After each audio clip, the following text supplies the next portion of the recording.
balance. And our city is not giving ideas a take on the reality. And we have to balance it. We haven't been balanced. The mayor should not have been stopped from closing parties for everyone. It's not just for protesters. And as Councilmember Ignacio and Michael Lupin of the New York Post and others have opined, 95% are also business owners. They're also the people who do make a living in the city. There are legitimate concerns about abuses that took place. This is not the way.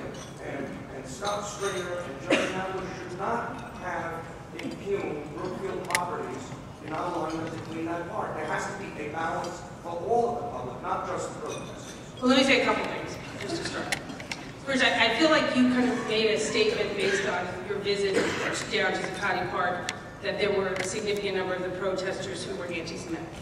And I don't know that there's any evidence at all to support that. I have no evidence to support that. So I just don't want to let that statement hang out there. I cannot support that. I can't agree with that. And I want to be very clear, I've seen no evidence to support that at all. One. Two, I want to be clear, in addition to Jerry Nadler and Scott Stringer, I urge that the showdown, so to speak, that was scheduled for Friday not happen on Friday. And that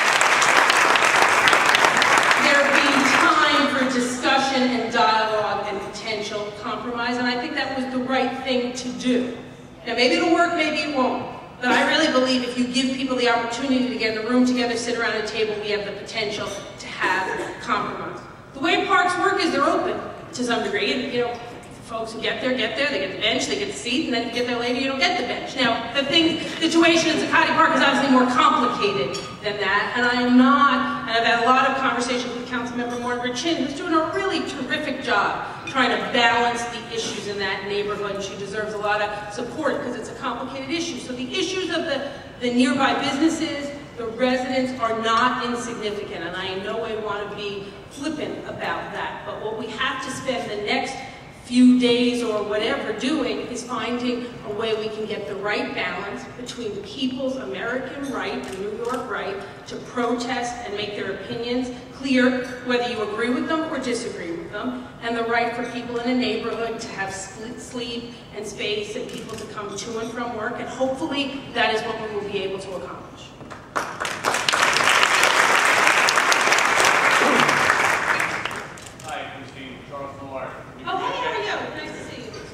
I want to follow on that a little bit. You began with some commentary about the anger that people in Zuccotti Park feel.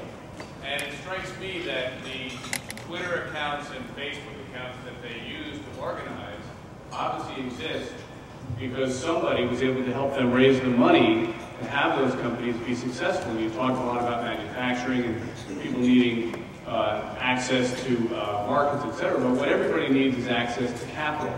And what Wall Street provides is access to capital. Wall Street has many wards, as does all of New York City. But your commentary didn't say much about the finance business in New York, which is, of course, a tremendously important employer. And I think we run a risk in New York if we get too identified with Occupy Wall Street, with actually coming close to really bashing one of the most important drivers of the creation and sustaining of jobs and businesses that has created the great New York that you talked about. You know, look, I think I want to be very clear. I am not somebody who is anti-Wall Street, nor do I think there's great benefit in elected officials who represent New York City spending a lot of time, you know, trashing Wall Street. Is there problems on Wall Street? Yes. Are there problems in every industry? Yes.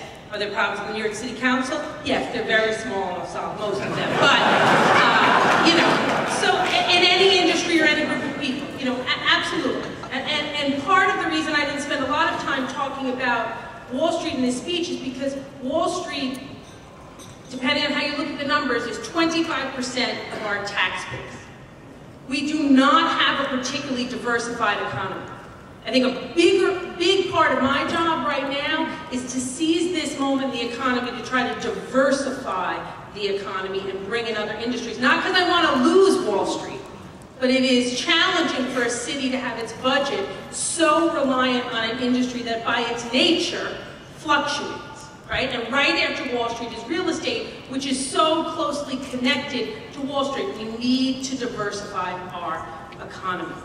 Now, I don't think we're at great risk right now around the world of becoming branded as Occupy Wall Street. I think the city has a deeper brand than that, so to speak. But I do think the issue that's being raised, which in my opinion is, although Wall Street is the two of the three names and the title of the group, I think it's about more than that.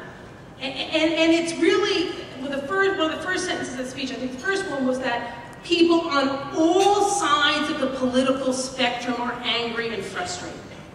And in a way, if you get, I think, too deep into the specifics of any side of the spectrums, what they're saying, you lose the bigger point.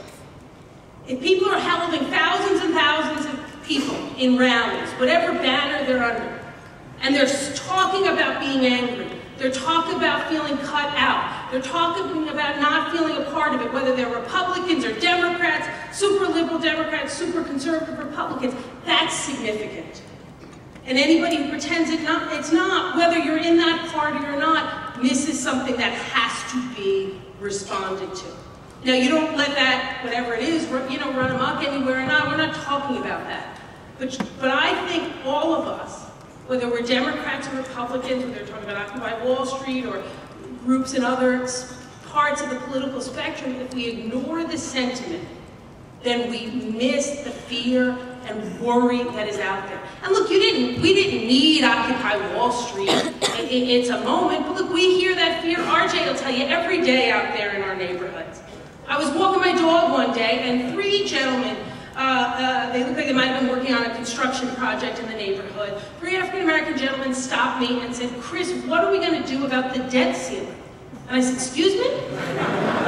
They said, "The debt ceiling." And I had to kind of, I said, "Well, I think we're really worried. And then this will happen and that'll happen." And I walked away and I thought, good Lord, these guys shouldn't know all that much about the debt ceiling, and they shouldn't certainly be worried that much about it. Now, the debt ceiling really isn't the issue. The issue there is that politics had become so fractured that these guys were worried about their future. That's our job, is to try to minimize and eliminate worry of the future by demonstrating we can create jobs, put people to work, and keep the jobs we have. Because look, if you lose all the Wall Street jobs and you have 1 million new pickle jobs, you're not in a good spot. You need to keep Wall Street, you need to keep real estate, you need to keep them small, we need new pickles, we need, new home health aides, we need new owned, dry cleaning tech, et cetera, and then we'll be bigger and better, and a rising tide will hopefully then lift all of the boats.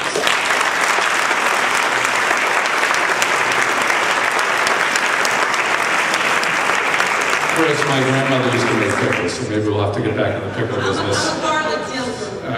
She was very good at that. Thank you all for coming, and we're going to try to find that young lady from North Carolina who wrote that letter and have her come up for the 40th anniversary of ABNY to prove that my father was correct. Thank you all for joining us. Thank you, Chris.